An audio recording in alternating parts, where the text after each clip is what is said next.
Yeah, so I'm the only one who's seen Babylon, and I know you two are both gonna go see it, and then obviously Seth's gonna see it when it comes out over there across the pond. But so I'm just gonna keep it real quick, real tight, 90 seconds tops, no spoilers or anything.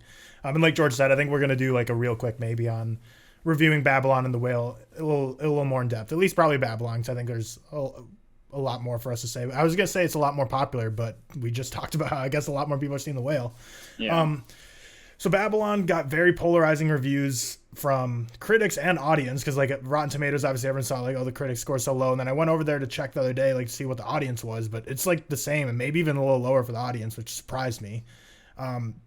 It's 3 hours long, and honestly, like what's kind of funny is the pacing to me felt very similar to Avatar. Like the first hour is in your face, go go go. You're like, whoa, this is going really fast. What's going on? Then like the middle like hour and a half, you're kind of like, okay, this is slowed down a bit, starting to drag a little bit. I kind of wish that like this was tightened up a bit. And then the final like 45 minutes melts your face off. So very similar like pacing that I kind of noticed while watching. I was like, this feels like Avatar, honestly, where the middle you're just kind of like, where are we going here? And then you're like, holy shit. And then the only other, because I gave it a 9.4 out of 10, so very high marks, barely a 4.5. And the only things that I took it down for is that middle third was a little slow, and it didn't feel the most original to me. Like I said, it was like La La Land, Once Upon a Time in Hollywood, and Wolf of Wall Street all combined. But I think you guys will probably feel the same. Like you'll watch it and you'll be like, I think you'll quite enjoy it, but you won't really feel like it's the most like original movie you've seen. It kind of feels like a bunch of movies you've seen before put mushed together. But Margot Robbie and Brad Pitt are great. I think Diego Calva was clearly the best actor in this movie, though. He absolutely was incredible. And the score, and again, I said on Twitter, it might be recency biased, might be my favorite score I've ever heard. Like even during this podcast right now, it's stuck in my head. The song Coke Room is just like playing, the saxophone riff is just in my head 24/7. So it's Damien Chazelle with Justin Hurwitz, you know, is going to be an incredible score. I very much enjoyed my time with it. It is just like a drug-induced thrill ride of a movie that's a love letter to cinema while also addressing the negatives of it. The final like 90-second scene of the movie will like actually just like melt your face off. Like George, especially, I feel like you're going to super appreciate it.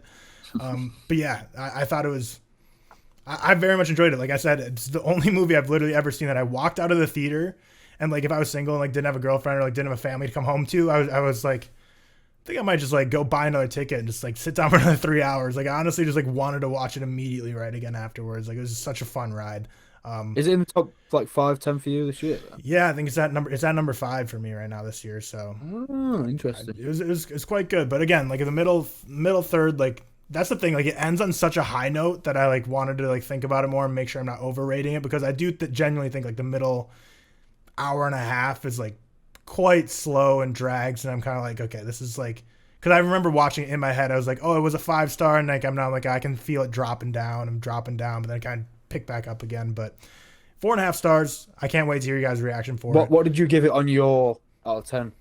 9.4 out of 10. Yeah, I can't wait to see what you guys like think of it. Right on the edge of a 5 then. Yep, exactly. And I was close to putting it as a 5, but again, I just think there's enough things there to not put it at a 5. But the soundtrack absolutely bangs. I'm listening to it like 24/7 right now.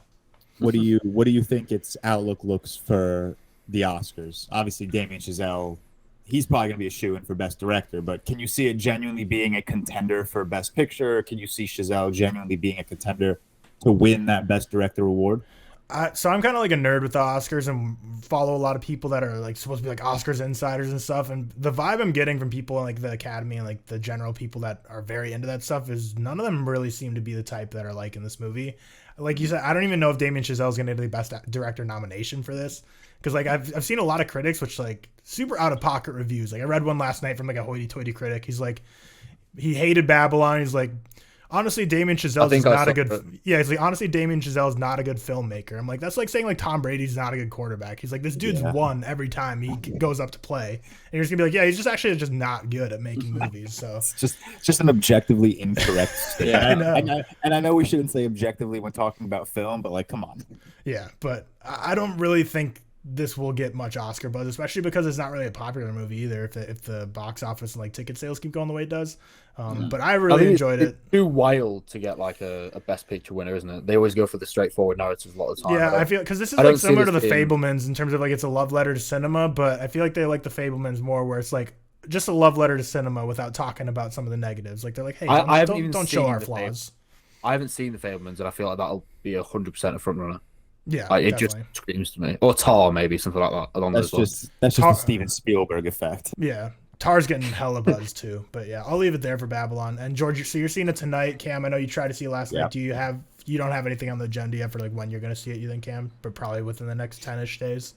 Yeah, I'll see it by next week, most likely, but it's gonna be hard before we talked about it. We'll try to get like a bunch of real talks filmed, possibly Monday. I think George doesn't have work. I'm off. It might work out to where it's a day we can film a bunch. I don't know if I'll be able to see it by then, but I'll see it in the next week or so, no doubt.